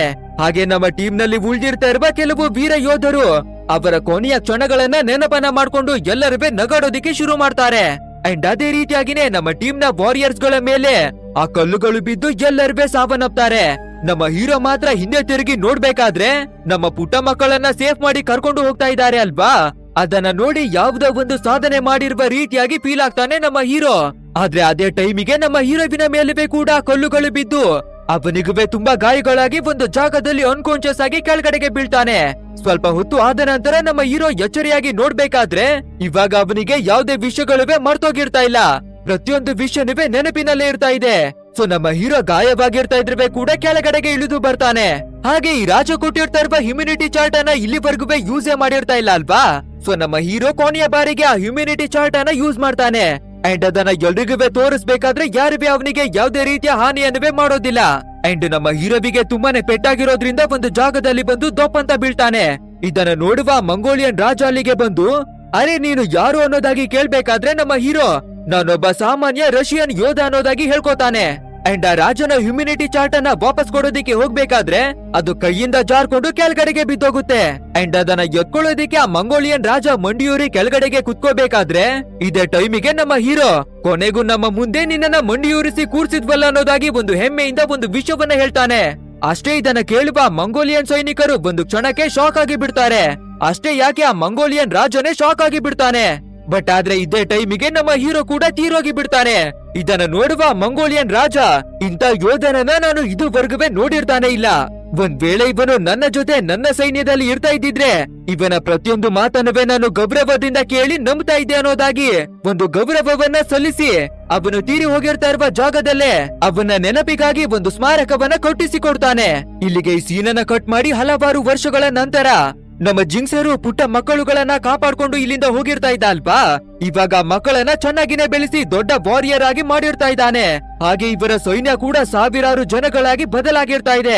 ಅಂಡ್ ಇವಾಗ ಮಂಗೋಲಿಯನ್ ರಾಜನನ್ನ ಸೋಲಿಸಿ ಅವನ ಸೈನ್ಯವನ್ನವೇ ಸೋಲ್ಸೋದಿಕ್ಕಾಗಿ ಸೂಪರ್ ಆಗಿನೇ ರೆಡಿಯಾಗಿ ನಮ್ಮ ಹೀರೋವಾಗಿರ್ತಾ ಇರೋ ಕೋಲಬ್ರಾಟನ ಹೆಸರನ್ನ ಹೇಳಿ ಯುದ್ಧಕ್ಕಾಗಿ ಒಂದು ಶಂಖವನ್ನ ಊದ್ತಾರೆ. ಅಂಡ್ ಇಲ್ಲಿಗೆ ನಮ್ಮ ಇವತ್ತಿನ ಒಂದು ಅದ್ಭುತವಾದ ಸ್ಟೋರಿ ಎಂಡ್ ಆಗತ್ತೆ. ನನ್ ಪ್ರಕಾರ ಹೇಳೋದಾದ್ರೆ ನಿಜಕ್ಕೂ ಈ ಮೂವಿ ಅದ್ಭುತವಾಗಿರ್ತಾ ಇದೆ. ನಾವು ಸೋಲ್ತೀವಿ ಅಂತ ಗೊತ್ತಿದ್ರೂ ಕೂಡ ಸೋಲನ್ನ ಒಪ್ಕೊಳ್ತೀರಾ, ಸಾವನ್ನ ಬೇಕಿದ್ರೂ ಸ್ವೀಕರಿಸ್ತೀವಿ, ನಿಮ್ಮ ಮುಂದೆ ಮಂಡಿಯನ್ನ ಬೂರೋದಿಲ್ಲ ಅನ್ನೋದಾಗಿ ಅವರನ್ನ ಎದುರಿಸಿ ಸಾಧನೆಯನ್ನ ಮಾಡಿರ್ತಾ ಇದಾರಲ್ಲ. ಸೊ ನಾವು ಕೂಡ ನಮ್ಮ ಲೈಫಿನಲ್ಲಿ ಇದೇ ರೀತಿಯಾಗಿನೇ ಎದ್ದು ನಿಲ್ಬೇಕು. ಕನಿಷ್ಠ ಪಕ್ಷ ನಾವು ಸೋತ್ರವೇ ಕೂಡ ಸಾಧನೆಯನ್ನ ಖಂಡಿತ ಮಾಡೇ ಮಾಡ್ತೀವಿ. ಸೊ ನಿಮ್ಮ ಅನಿಸಿಕೆ ಏನು ಅನ್ನೋದನ್ನ ತಪ್ಪದೆ ನಮಗೆ ಕಮೆಂಟ್ ಮೂಲಕ ತಿಳಿಸಿ. ಹಾಗೆ ವಿಡಿಯೋವೇನಾದ್ರೂ ಇಷ್ಟವಾಗಿರ್ತಾ ಇದ್ರೆ ಒಂದು ಲೈಕ್ ಅನ್ನ ಕೊಟ್ಟು ನಮ್ಮ ಚಾನೆಲ್ ಅನ್ನ ಸಬ್ಸ್ಕ್ರೈಬ್ ಮಾಡ್ಕೊಳ್ಳಿ. ಸರಿ ಓಕೆ, ಇದಕ್ಕಿಂತ ಅದ್ಭುತವಾದ ಮೂವಿಯ ಜೊತೆ ನಿಮ್ಮನ್ನ ಭೇಟಿಯನ್ನ ಮಾಡ್ತೀನಿ. So thanks for watching guys and take care of your self.